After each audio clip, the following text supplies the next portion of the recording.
Bismillahirrahmanirrahim. Assalamualaikum warahmatullahi wabarakatuh. Perkenalkan, saya Koas Aulia Maharani dari bagian Radiologi Fakultas Kedokteran Universitas Islam Sultan Agung Semarang. Di sini saya akan mempresentasikan mengenai tugas saya, yaitu book reading dengan materi ultrasonografi.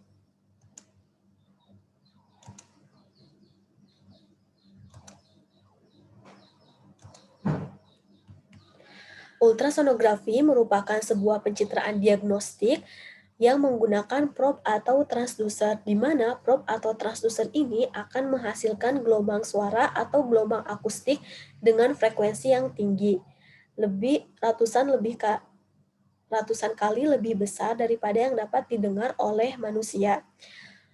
Gelombang suara atau gelombang akustik yang tinggi ini akan melokalisasi dan menggambarkan jaringan manusia. Hantaran gelombang suara yang dihasilkan oleh probe atau transducer bergantung pada impedansi akustik atau perbedaan dalam kepadatan. Jika impedansi akustik itu tinggi, maka energi akustik atau energi suara akan tercermin atau akan dipantulkan kembali pada probe atau transducer. Sedangkan jika impedansi akustik yang dihasilkan itu rendah, maka energi akustik atau energi suara akan ditransmisikan.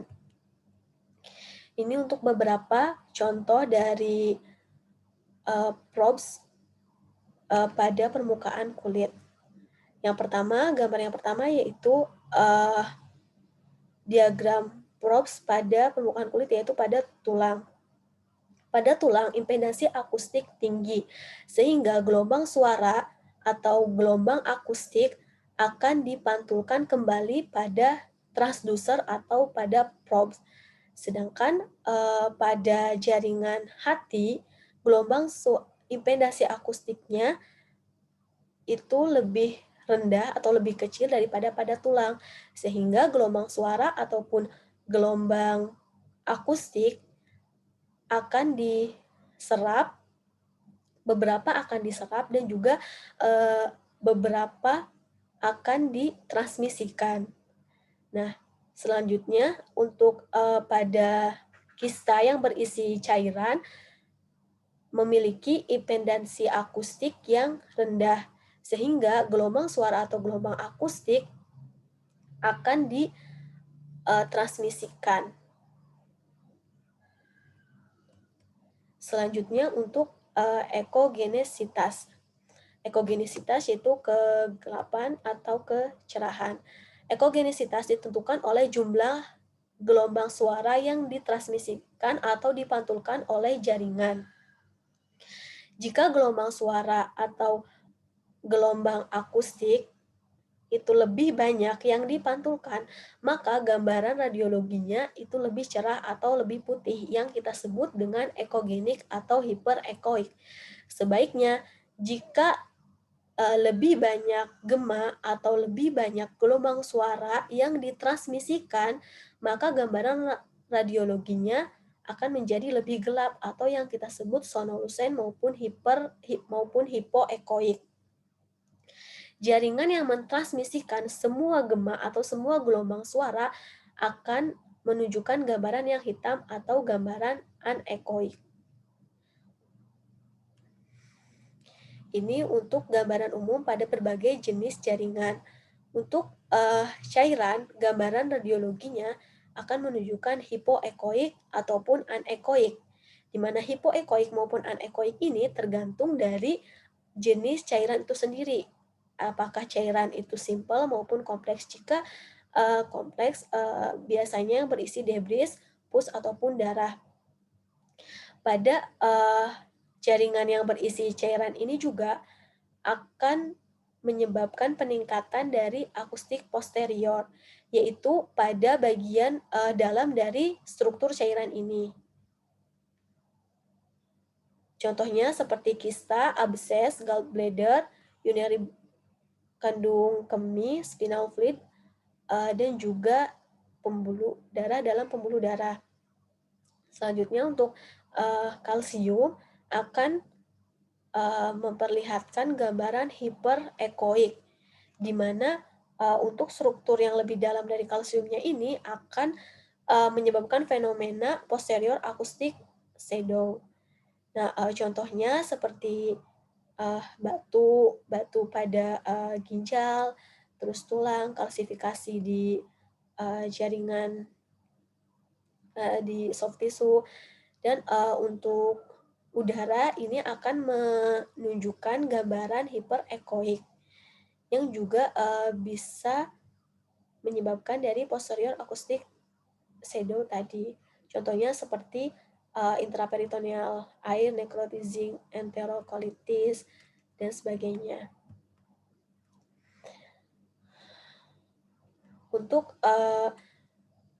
ada dua potongan yang sering digunakan pada USG, yaitu yang pertama ada potongan transversal dan juga potongan sagittal, di mana untuk potongan transversal ini merupakan tegak lurus dengan potongan sagittal yang bisa kita lihat dengan bagian kanan pasien itu sebelah dari bagian kiri gambar, dan juga bagian kiri pasien itu bersebelahan dengan bagian kanan dari gambar. Untuk potongan transversal ini biasanya yang paling sering digunakan pada USG. Nah, sedangkan untuk potongan yang sagittal itu merupakan potongan sagittal sepanjang dari sumbu panjang tubuh atau sumbu panjang dari bagian tubuh yang akan dilakukan pemeriksaan atau di-scan. Nah, dilihat dengan posisi kepala pasien menghadap ke kiri dan juga posisi kaki pasien menghadap ke kanan. Baik potongan transversal maupun potongan sagittal, untuk bagian atas dari gambarnya ini dia lebih superficial sehingga dia yang lebih dekat dengan probe atau transducer. Sedangkan untuk bagian bawah dari gambar ini lebih dalam atau dia yang jauh dari probe atau transducer. Untuk jenis ultrasound itu ada 5, ada yang A mode, B mode, M mode, Doppler, sama duplex ultrasonografi. Untuk yang A mode ini dia yang paling simple atau yang paling sederhana, biasanya digunakan pada kasus oftalmologi. Sedangkan untuk yang B mode ini merupakan imaging diagnostik yang paling sering digunakan. Dan untuk yang M mode ini biasanya dia digunakan untuk melihat struktur yang bergerak seperti pergerakan dari katup jantung, terus aliran darah. Untuk Doppler sendiri juga ini menggunakan efek Doppler untuk menilai dari aliran pembuluh darah, juga untuk menilai dari vaskulernya. Untuk duplex ultrasonografi juga digunakan untuk menilai dari vaskuler. Sementara untuk keuntungan dan kerugian dari ultrasonografi, untuk keuntungannya dia tidak adanya radiasi ionisasi dan juga tidak didapatkan adanya efek jangka panjang, dan untuk gambarnya dia yang real time dan juga sedikit atau bahkan tidak ada didapatkannya ketidaknyamanan pada pasien, dan juga di USG ini dia kecil, portable, dan juga tidak mahal. Sedangkan untuk kerugiannya yaitu kesulitan penetrasi pada tulang, terus jika pada struktur yang mengandung gas itu biasanya kegunaannya mengurangi dari kegunaan USG itu sendiri, dan juga kesulitan dalam penetrasi pada pasien obes, dan tergantung pada skill dari operator USG itu sendiri. Selanjutnya yaitu penggunaan medis ultrasonografi. Yang pertama, sistem Billiard. Untuk yang gambar pertama atau yang gambar A ini menunjukkan gallbladder yang normal, yaitu yang ini merupakan potongan yang sagittal. Gallbladder ini normalnya dia memberikan gambaran sonolusen atau hipoechoic. Untuk dinding dari gallbladder yang ditunjukkan oleh panah putih ini normalnya ukurannya 3 mm ataupun kurang dari 3 mm, dan juga dia sedikit ekogenik.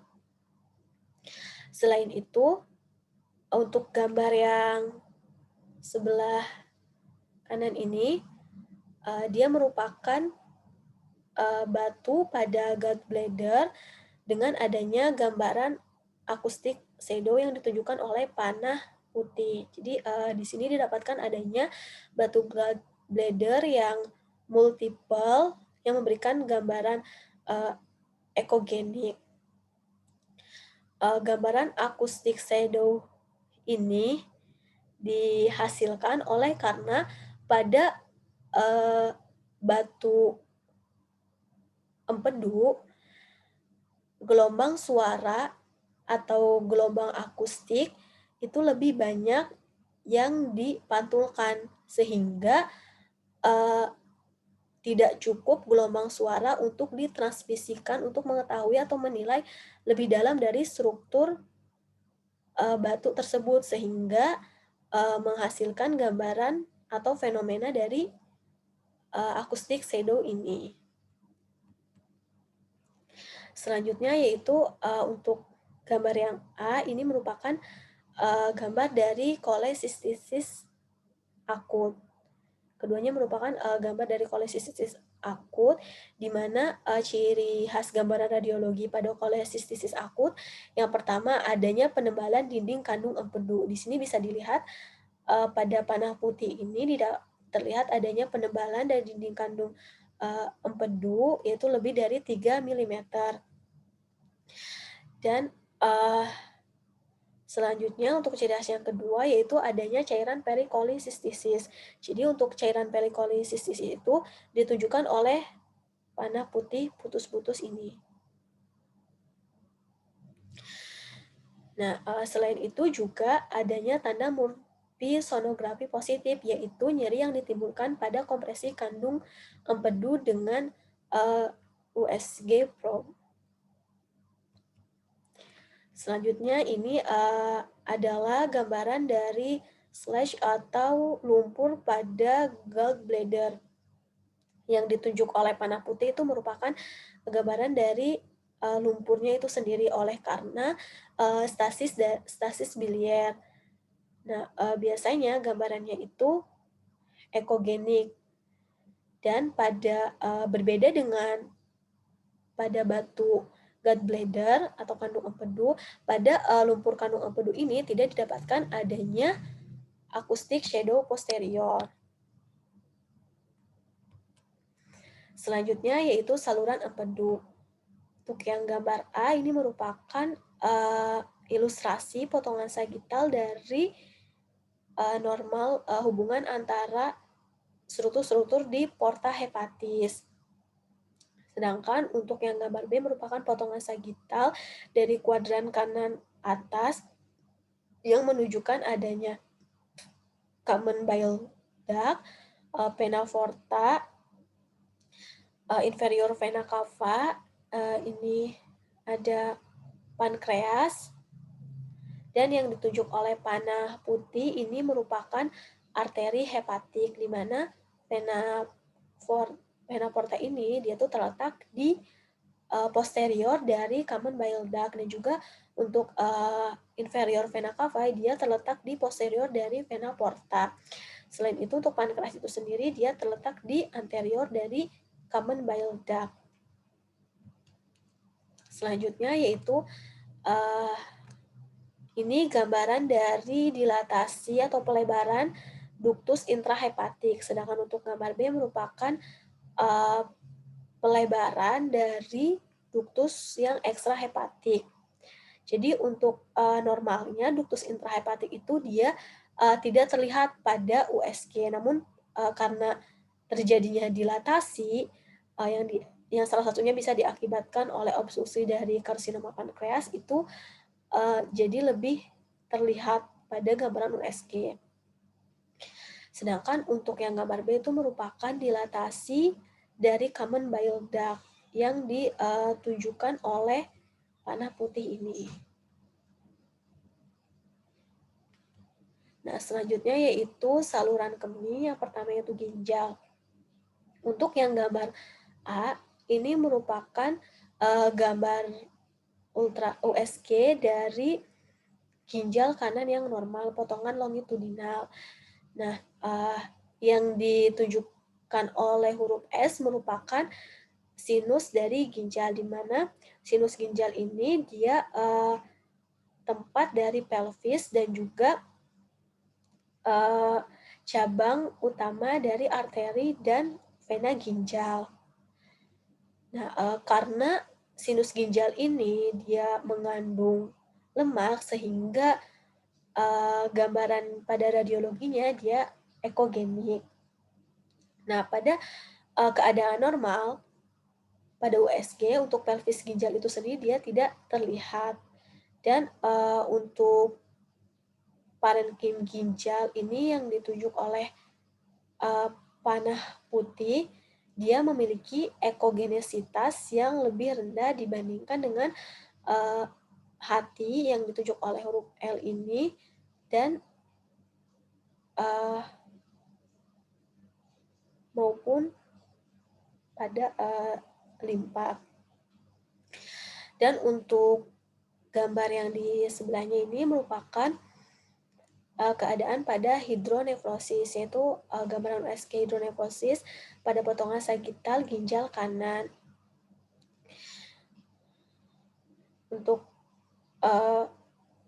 yang ditunjukkan oleh panah putih ini merupakan parenkim dari ginjal, dan dia memiliki sifat ekogenesitas yang cukup tinggi. Selain itu, untuk yang ditunjukkan oleh huruf P ini merupakan pelvis dari ginjal. Pelvis dari ginjalnya ini dia berisi cairan. Jadi normalnya pelvis ginjal ini tidak terlihat pada gambar USG, tapi karena terjadi hidronefrosis, yaitu adanya kumpulan cairan pada pelvis, sehingga pelvis ginjalnya itu dia mengalami dilatasi dan juga terlihat pada gambaran USG. Selanjutnya untuk gambaran chronic medial renal disease. Jadi ini potongan yang sagital. Ini merupakan ginjal kanan, di mana ginjalnya ini dia ukurannya lebih kecil. Ukurannya itu 6 kali 3 yang ditunjukkan oleh tanda ini. Nah, parenkim ginjal yang ditunjukkan oleh panah hitam itu memiliki gambaran ekogenesitas yang lebih tinggi dibandingkan dengan jaringan hati di sekitarnya, di sampingnya. Karena harusnya pada normalnya itu ekogenesitas dari ginjal itu sendiri lebih rendah daripada limpa, tapi karena terjadi glomerulonefritis pada pasien ini, sehingga ekogenesitas dari ginjal itu lebih tinggi atau lebih besar daripada pada hati. Untuk gambaran khas obstruktif uropati, yang pertama ada dilatasi dari kali-keal sistem, terus sinus ginjalnya ekogenik, yaitu pelvis ginjal yang melebar berisi cairan dan karenanya anekoik. Ureter bisa melebar hingga setinggi dari batu yang menyebabkan obstruksi. Hidronefrosis berat bisa merusak ke ginjal. Terus untuk urinary bladder atau kandung kemih. Ini merupakan contoh dari gambaran tumor pada kandung kemih. Yang ditunjuk oleh panah ini merupakan massa polipoid yang besar yang dia terletak di dinding anterior dari kandung kemih. Dia memiliki gambaran yang hiperekoik. Dari hasil biopsinya ini dia merupakan sel karsinoma yang transisional. Selanjutnya itu untuk skrotal ultrasound. Untuk yang ini merupakan gambaran USG dari torsi testis. Untuk yang gambar A merupakan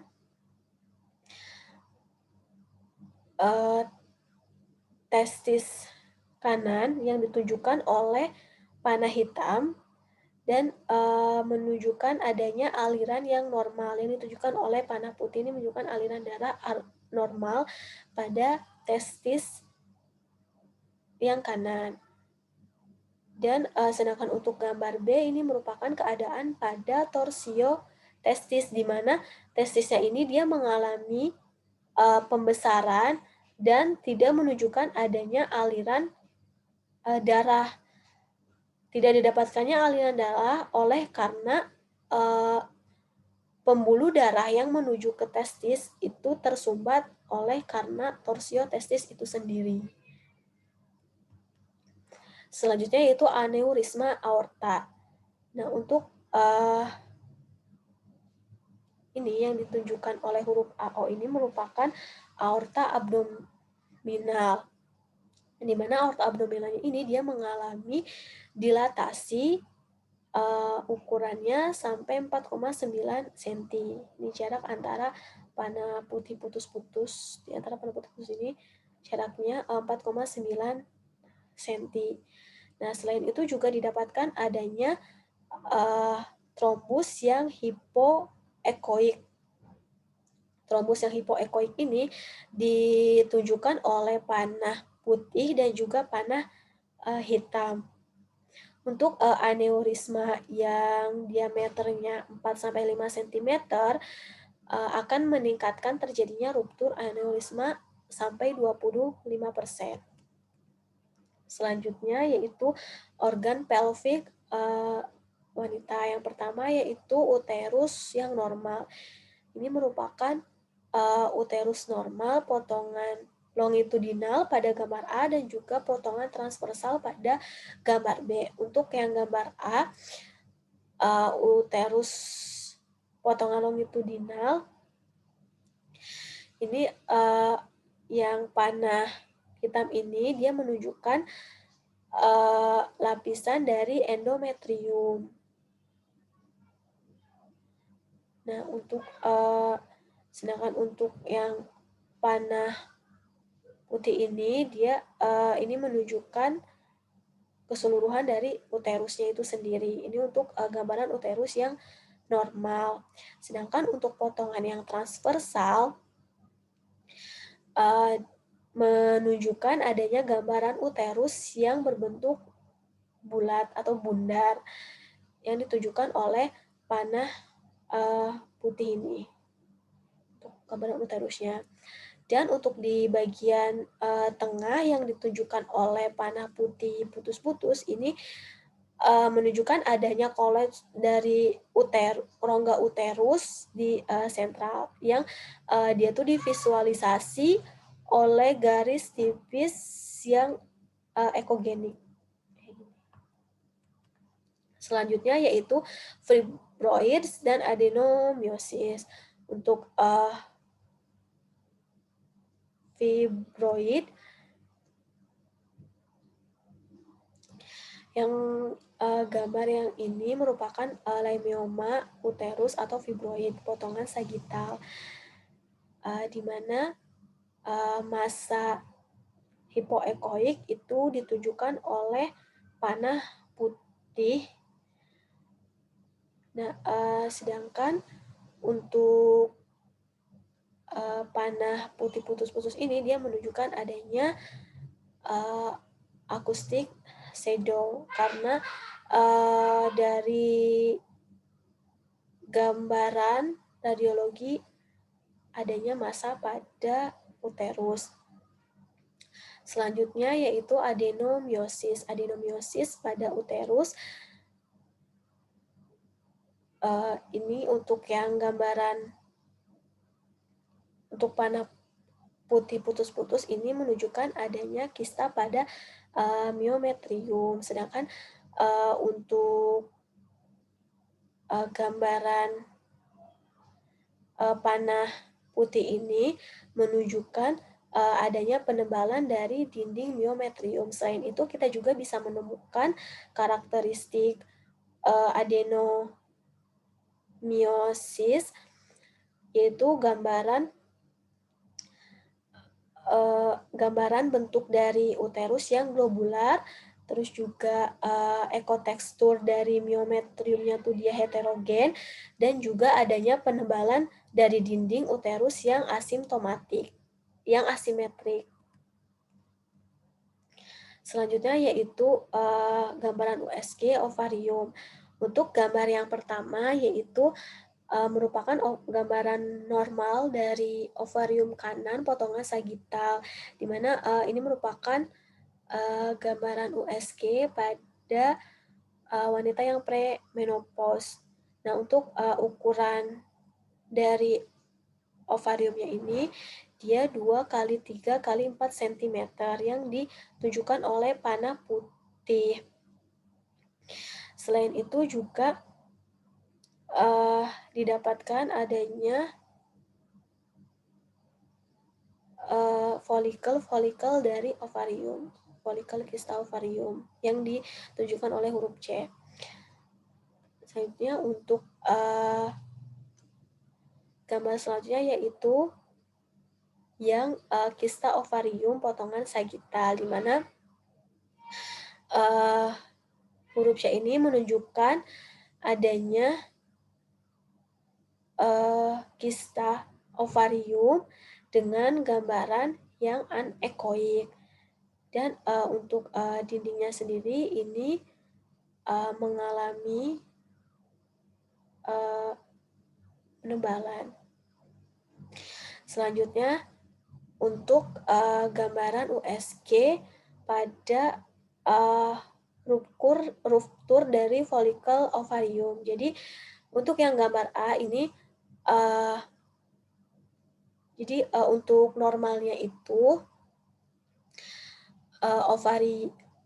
folikel ovarium yang mengandung sel telur, dia tuh akan berkembang menjadi folikel ovarium yang dominan di bawah dari pengaruh hormon normal, dan folikel itu akan membesar sampai ukurannya 2,5 cm saat terjadinya ovulasi. Pada gambar A ini yang dilingkari ini merupakan folikel ovarium yang dominan, di mana ukurannya itu dia 33 mm dikali 20, mohon maaf, untuk ukurannya ini 33 mm dikali 28 mm atau 3,3 cm dikali 2,8 cm saat pemeriksaan USG. Namun beberapa menit kemudian untuk gambar yang B terjadi ruptur folikel sehingga folikel ovarium dia ukurannya tuh menyusut secara drastis, dan didapatkan juga adanya cairan fisiologis yang mengisi dari kavitas peritoneal yang ditunjukkan oleh panah hitam putus-putus, panah putih putus-putus.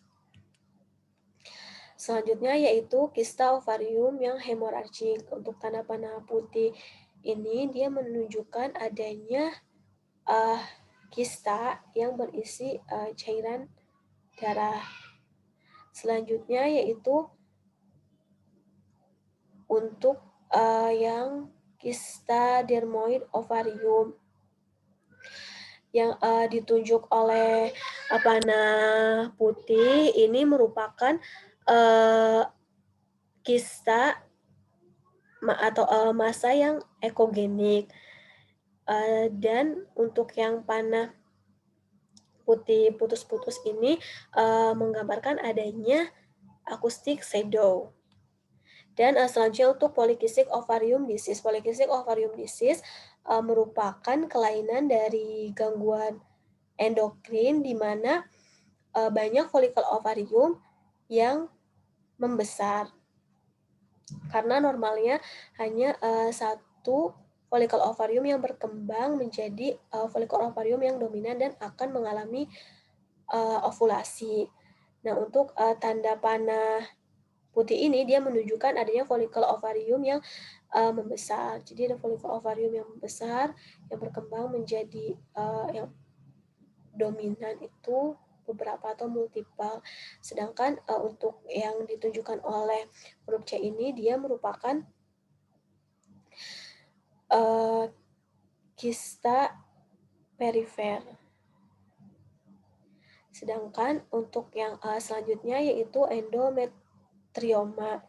Endometrioma ini dia memiliki gambaran yang khas pada USG yaitu adanya snowstorm appearance yang ditunjukkan oleh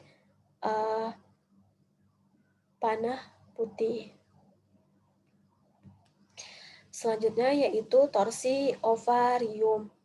Ini merupakan gambaran USG potongan sagittal di mana ovariumnya mengalami pembesaran yang di dalamnya didapatkan adanya kista yang ditunjuk oleh panah putih ini.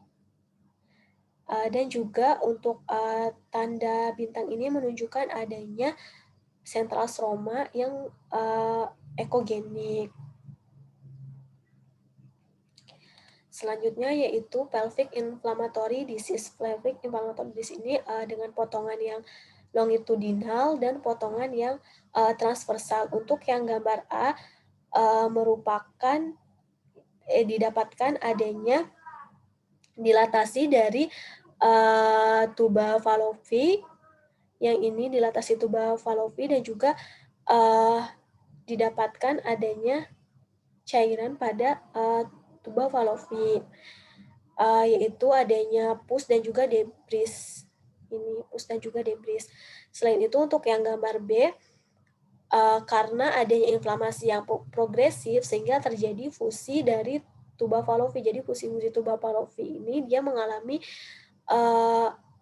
pelebaran, dilatasi, dan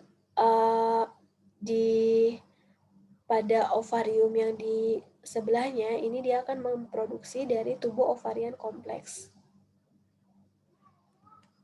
Selanjutnya yaitu untuk pada USG pada kehamilan.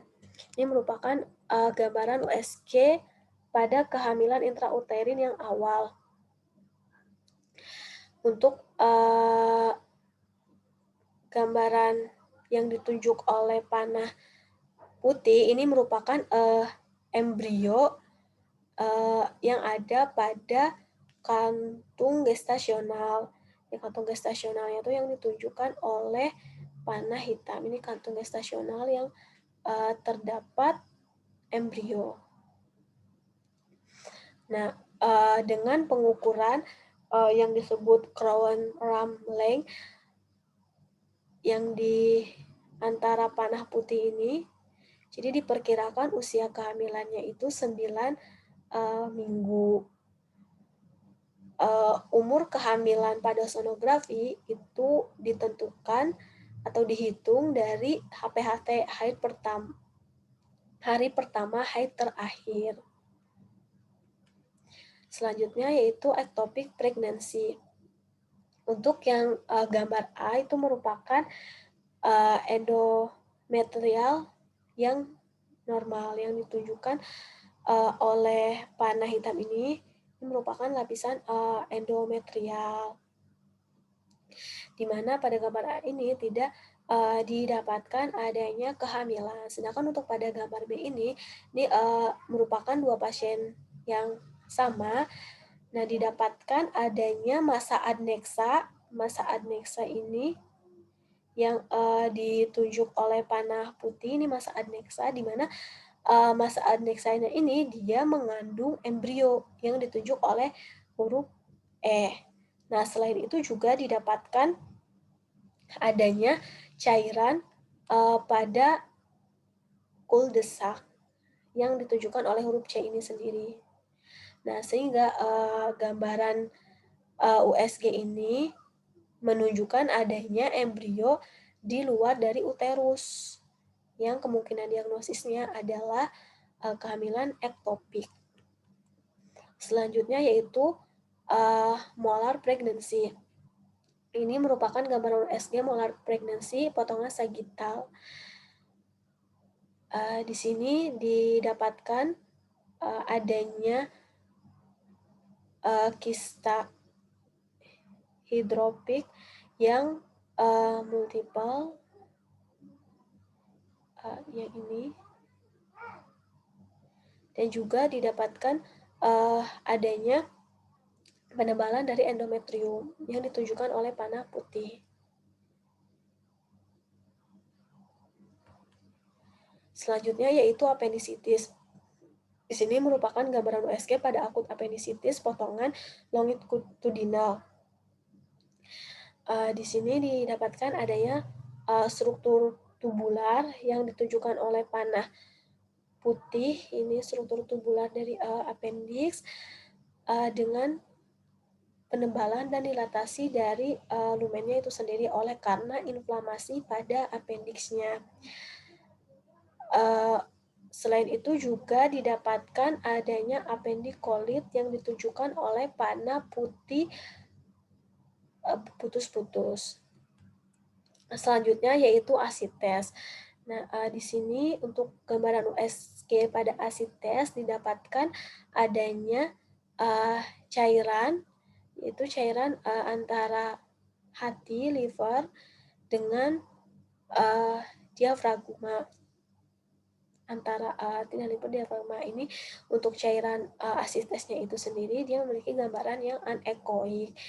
Nah, untuk tepi dari liver atau hatinya ini dia noduler yang biasanya mengarah pada sirosis hepatis. Nah, untuk sirosis hepatis sendiri biasanya akan menyebabkan cairan asitesnya ini dia yang transudat. Selanjutnya yang terakhir yaitu extensor pollicis longus tendon.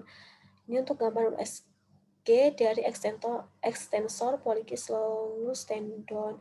Dimana untuk yang tendon ini dia untuk gambaran normalnya akan menunjukkan gambaran seperti pita yang ekogenik.